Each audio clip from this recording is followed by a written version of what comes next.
ఎంతమంది ఉన్నారు అంటే 14 మంది ఉన్నారు. మేము మేడం తాను కోనిక రెడైనాము. చింతలపేట భర్తలకు వచ్చి పోలీసులు మనం అడ్డుకొచ్చారు, చాలా ఇబ్బంది పెడుతున్నారు. ఇప్పుడు సార్ వచ్చిండు, నాగేంద్రాన్ని వచ్చిండు, మన ఎమ్మెల్యే మాజీ ఎమ్మెల్యే సార్ వచ్చిండు, మాకు ఇడిపించిండు. చాలా మంది రైతులు ఆందోళన చెందుతారు. తమ భూములు అవుతున్నాయి, పేద రైతులు ఉన్నారు చాలా మంది. ప్రజాపాలన అన్న ప్రభుత్వం ప్రజలను పోలీసులతోని ఆపాలని చూస్తున్నారు. నేను ఒకటేమంటున్నా అంటే 666 ముందు ఏదైతే డిజైన్ ఉందో దాన్ని రాను ఏ శాసనసభ్యుడు గెలిస్తే, ఏ ప్రభుత్వం గెలిస్తే దాన్ని తీసుకొచ్చి వాళ్ళకు అనుగుణంగా వాళ్ళ భూముల దగ్గరికి వెళ్ళిపోయేటట్టు వాళ్ళ స్వార్థం కొరకు ఏదైతే చేస్తుందో దాన్ని మేము తీవ్రంగా ఖండిస్తున్నాం.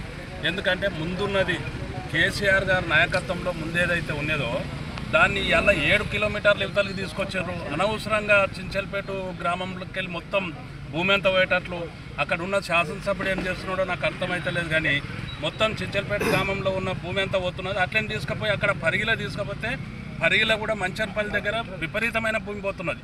అంటే వాళ్ళకు అనుగుణంగా ఏదైతే మారుస్తున్నారో దాన్ని మేము ప్రజల దగ్గరికి పోయి రిప్రజెంటేషన్ చేయడానికే పోతుంటే కూడా పోలీసు వాళ్ళు వచ్చి రైతులను నిర్బంధం చేసి వాళ్ళని తీసుకురావడం అనేది ఇది కరెక్ట్ కాదు. పోలీసులతో నడిపియలేరు.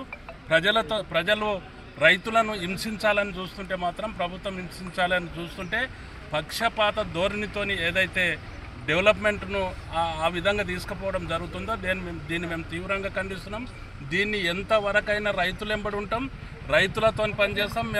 ఈ నవాపేట మండలే రైతాంగ మండలం, రైతులతో కూడుకున్న మండలం కాబట్టి డెఫినెట్గా నేను పోలీస్ అధికారులకు కూడా చెప్తా ఉన్నా. ఎందుకంటే ప్రభుత్వాలు ముఖ్యం కాదు, నాయకులు ముఖ్యం కాదు, ఈ వ్యవస్థ ముఖ్యం. కాబట్టి వ్యవస్థ లోపల ఏదైతే ఈ పోలీసు లాఠీలతోని, పోలీసు నిర్బంధాలతోని ఏదాన్ని కూడా ఆపలేరు. కాబట్టి మేము ఇప్పటికి కూడా ప్రభుత్వానికి చెప్తున్నాం, ముందున్నట్లు ఉంచండి, రైతులను పిలిచి మాట్లాడండి. ఏదైతే దౌర్జన్యపూరితంగా కక్షపూరితంగా అధికారం ఉన్నదాన్ని మీరు అధికారం చెలాయిస్తే ఎక్కడ కూడా సహించే మాట లేదు. మేమందరం కూడా రైతులు వెంబడి ఉంటాం. జై తెలంగాణ. స్టేషన్కి తీసుకొచ్చిండ్రు, ఏదో దొంగలను పట్టుకొచ్చినట్లు, నక్సలైట్లను పట్టుకొచ్చినట్లు. తెల్లవారుజామున వీళ్ళు ఇండ్ల కాడికి పోయి లేవకముందే దాదాపు 4:30-5 గంటలకు ఇండ్ల కాడికి పోయి లేపి పట్టుకొని వచ్చిండ్రంట. వీళ్ళేం రోడ్డు మీద ధర్నా చేయలేరు, పోయి ఓ దొంగతనం చేయలేరు, ఓ దోపిడీ చేయలేరు. వీళ్ళ భూములు పోగొట్టుకోవాలా, రైతుల భూములు పోతున్నాయి, మళ్ళీ వచ్చి పోలీస్ స్టేషన్లో వీళ్ళు కూర్చోవాలా? ఇది ఎంతవరకు కరెక్టు? ఇక్కడ ఉన్నటువంటి స్థానిక ఎమ్మెల్యే ఏం చేస్తుండు? ఇది స్పీకర్ జిల్లా, దానికంటే ముఖ్యంగా రేవంత్ రెడ్డి గారు నా జిల్లా అని చెప్పుకునేటటువంటి జిల్లా ఇది.